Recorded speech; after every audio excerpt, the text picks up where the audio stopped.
चिकित्सा जगत में भारत ने मचा दिया बवाल। भारत की कामयाबी से पूरी दुनिया हो गई हैरान। आधी आबादी को देश ने दिया बहुत बड़ा उपहार।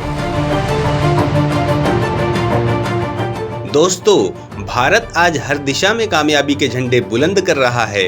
रक्षा क्षेत्र से अंतरिक्ष तक, सैन्य शक्ति से विदेश नीति तक भारत का जलवा दुनिया देख रही है। भारत बुलेट ट्रेन से लेकर ब्रह्मोस 2 तक तेजी से काम कर रहा है। भारत का तेजस पूरी दुनिया में धूम मचा रहा है। रक्षा क्षेत्र के व्यापार में भी भारत मजबूती से कदम रख चुका है। दुनिया के तमाम फैसलों में देश के विचारों को महत्व दिया जा रहा है। भारत गगनयान और चंद्रयान 3 जैसे मिशन पर काम कर रहा है।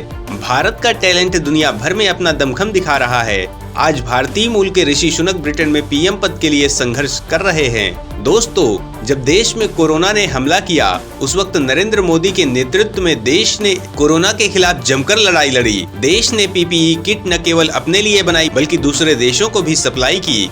देश ने अपने बलबूते स्वदेशी वैक्सीन बनाई और इतिहास रचते हुए देश ने सबसे बड़ा निशुल्क टीकाकरण किया। दुनिया भर को भारत ने वैक्सीन की सप्लाई की, जरूरी दवाएं भेजी। भारत की इस मदद पर दुनिया कायल हो गई। इतनी बड़ी जनसंख्या के बावजूद भारत ने कोरोना के खिलाफ जमकर लड़ाई लड़ी। दोस्तों, मेडिकल क्षेत्र में भारत ने कई इतिहास रचे हैं। भारत ने पोलियो जैसी घातक बीमारी को हराया है। हर साल 100% टीकाकरण करके करोड़ों बच्चों को इस खतरनाक बीमारी से बचाया जाता है। मलेरिया, टाइफाइड, चेचक जो कभी लाइलाज बीमारी थी, भारत ने इनके खिलाफ जमकर लड़ाई लड़ी और इन्हें दूर भगा दिया। और अब कोरोना पर भी युद्ध स्तर पर काम किया जा रहा है। आज देश में ventilator, oximeter, mask, PPE kit, pulse meter व सर्जरी से जुड़ी अन्य मेडिकल सामग्री और आणविक निदान, जैव रसायन, मधुमेह जैसे रोगों के काम में आने वाले चिकित्सा उपकरणों के निर्माण हो रहे हैं। वाकई कोविड महामारी के बाद भारत ने अपने हेल्थ केयर इंफ्रास्ट्रक्चर में काफी सुधार कर लिया है। पहले ज्यादातर मेडिकल उपकरण बाहर से आयात किए जाते थे, जिसके कारण देश में इलाज महंगा हो जाता था। अब जब देश में तमाम मेडिकल इक्विपमेंट और दवाएं बनाई जा रही हैं, ऐसे में इलाज भी सस्ता हो गया है। बीते कुछ साल में भारतीय स्वास्थ्य देखभाल क्षेत्र द्वारा अर्जित वैश्विक भरोसे से भारत को दुनिया की फार्मेसी के रूप में एक अलग ही पहचान मिली है। भारत ने कोविड संकट में पूरी मानव जाति की भलाई की चिंता की और विभिन्न देशों में रहने वाले लोगों की मदद की। कोविड संकट में यह सीखने को मिला कि अच्छे स्वास्थ्य की हमारी परिभाषा केवल हमारी भौतिक सीमाओं तक ही सीमित नहीं है, बल्कि संपूर्ण मानव जाति की खुशहाली में है। इस वजह से भारत ने कोविड-19 वैश्विक महामारी के दौरान पूरी दुनिया को अपनी इस उत्कृष्ट भावना से भली भांति परिचित कराया। भारत ने महामारी की पहली लहर के दौरान 150 से भी अधिक देशों को जीवन रक्षक दवाएं और चिकित्सा उपकरण निर्यात किए। इसके साथ ही बीते साल लगभग 100 देशों को कोविड के टीकों की 65 मिलियन से भी अधिक खुराक का निर्यात किया। स्वास्थ्य देखभाल क्षेत्र राजस्व और रोजगार के संदर्भ में भारतीय अर्थव्यवस्था के सबसे बड़े क्षेत्रों में से एक हो गया है।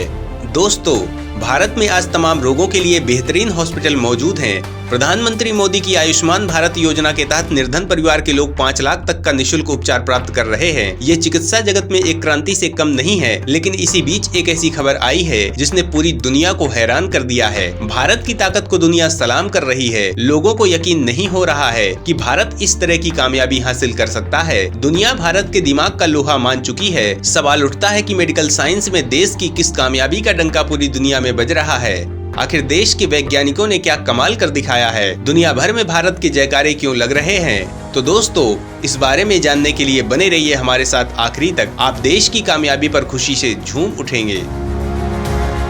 अब चिकित्सा क्षेत्र में भारत ने तेज किए कदम। देश को रोग मुक्त करने के लिए सरकार ने कसी कमर। दोस्तों, देश में सर्वाइकल कैंसर की रोकथाम के लिए पहला स्वदेशी विकसित क्वाड्रिवैलेंट ह्यूमन पेपिलोमा वायरस टीका आज लॉन्च कर दिया गया। केंद्रीय मंत्री जितेंद्र सिंह और एसआईआई के सीईओ अदर पूनावाला ने आईआईसी दिल्ली में इसे लॉन्च किया। भारतीय फार्मा रेगुलेटर डीसीजीआई ने पिछले महीने एसआईआई को सर्वाइकल कैंसर की वैक्सीन बनाने की इजाजत दे दी थी। सीरम इंस्टीट्यूट ऑफ इंडिया के सीईओ अदार पूनावाला ने कहा कि सर्वाइकल कैंसर का टीका सस्ता होगा और यह 200 से 400 रुपए की रेंज में लोगों के लिए उपलब्ध होगा।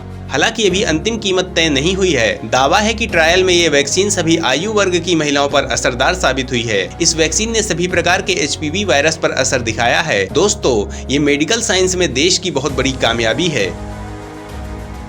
हर साल न जाने कितनी महिलाएं इस बीमारी की वजह से जान गंवा देती हैं। सवाल ये उठता है कि आखिर ये सर्वाइकल कैंसर क्या है? हर साल कितनी महिलाएं इस बीमारी से ग्रसित हो जाती हैं? तो दोस्तों, भारतीय महिलाओं में कैंसर से होने वाली मौत का सबसे आम कारण सर्वाइकल कैंसर है, लेकिन ये एक ऐसे तरह का कैंसर भी है जिससे बचाव और समय पर पता लगने पर इलाज दोनों संभव है। हालांकि आमतौर पर महिलाएं इस बीमारी के बारे में जागरूक नहीं होती हैं। आंकड़ों के अनुसार समय पर इलाज न मिलने पर 15 से 44 वर्ष की आयु की महिलाओं में ये कैंसर उनकी मौत का दूसरा सबसे बड़ा कारण बन रहा है, जबकि इसे पूरी तरह से ठीक किया जा सकता है। गर्भाशय का कैंसर तब होता है जब कोशिकाएं गर्भाशय ग्रीवा के स्तर में असामान्य रूप से विकसित होती हैं, जो निचले गर्भाशय की गर्दन या संकीर्ण हिस्सा होता है। कम उम्र में कई यौन संबंध होने या यौन सक्रिय होने से गर्भाशय ग्रीवा के कैंसर के विकास की संभावना बढ़ जाती है। कैंसर के लक्षण जल्दी सामने आने पर जीवित रहने की संभावना ज्यादा होती है। डॉक्टर एक निवारक उपाय के रूप में पैप टेस्ट करवाने की सलाह दे सकता है। दोस्तों, सवाल उठता है कि इस कैंसर के क्या लक्षण हैं? तो दोस्तों, सामान्य ग्रीवा के कैंसर के लक्षणों में पेल्विक दर्द, योनि से बदबूदार निर्वहन, पीरियड से पहले और बाद में रक्तस्राव और यौन गतिविधि के दौरान असुविधा का अनुभव होता है। गर्भाशय ग्रीवा के कैंसर के लक्षणों के साथ संक्रमण हो सकता है और उपलब्ध ग्रीवा कैंसर उपचार के विकल्प सर्जरी, रेडियोथेरेपी, कीमोथेरेपी हैं। दोस्तों, गर्भाशय ग्रीवा का कैंसर यानी सर्वाइकल कैंसर के लगभग सभी मामले ह्यूमन पेपिलोमा वायरस की वजह से होते हैं। ये एक आम वायरस है जो एक व्यक्ति से दूसरे व्यक्ति में संभोग के दौरान जा सकता है। ह्यूमन पेपिलोमा वायरस इतना आम है कि ज्यादातर लोग अपनी जिंदगी में इससे जरूर संक्रमित होते हैं। हालांकि एचपीवी से किसी तरह के लक्षण नजर नहीं आते हैं, इसलिए आप इससे कब संक्रमित हो जाएंगे आपको पता भी नहीं चलेगा। आमतौर पर महिलाओं में ये वायरस अपने आप चला भी जाता है। हालांकि अगर नहीं गया तो समय के साथ सर्वाइकल कैंसर का रूप ले लेता है। लेकिन इसके अलावा भी कई ऐसे कारक हैं जिसकी वजह से महिलाओं में सर्वाइकल कैंसर होने की संभावना बढ़ जाती है। आखिर इससे बचाव के क्या है तरीके, इससे कैसे बचा जा सकता है? तो दोस्तों, सर्वाइकल कैंसर के खतरे को कम करने के लिए एचपीवी से बचाव का टीका लगवाना चाहिए। 9 से 26 साल की उम्र की लड़कियों व महिलाओं के लिए टीका उपलब्ध है। टीके का सबसे ज्यादा प्रभाव तब होता है जब यौन गतिविधियां शुरू होने से पहले ही लड़की को टीका लगवा दिया जाए। 9 से 14 साल की उम्र में 2 इंजेक्शन के रूप में टीका लगाया जाता है और 14 से 26 की उम्र में 3 इंजेक्शन की जरूरत होती है। हालांकि टीके के बाद भी नियमित स्क्रीनिंग जरूरी है। टीका सर्वाइकल कैंसर से 70 से 80% तक बचाव करता है, इसलिए जल्दी पता लगाने और समय पर इलाज के लिए स्क्रीनिंग बहुत जरूरी है।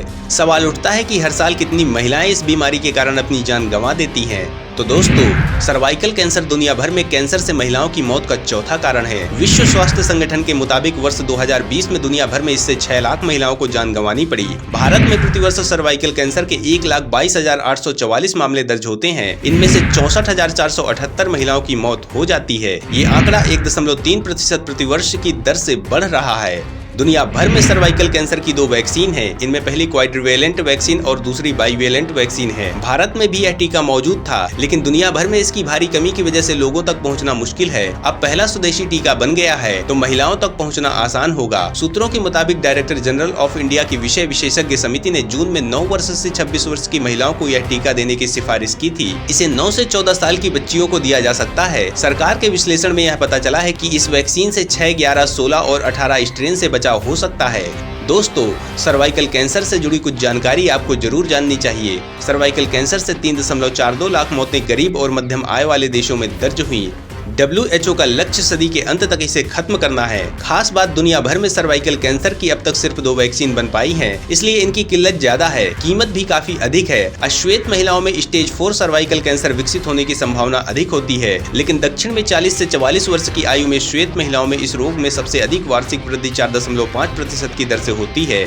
दोस्तों, मेडिकल क्षेत्र में भारत की ये कामयाबी इस बीमारी से लड़ने में देश के लिए बहुत बड़ा हथियार साबित होगी। देश की आधी आबादी के लिए ये बहुत बड़ा उपहार है और अब जल्दी ही देश इस बीमारी से मुक्त हो जाएगा। तो दोस्तों, भारत की इस कामयाबी पर आप क्या कहना चाहते हैं? कमेंट बॉक्स में जरूर बताएं।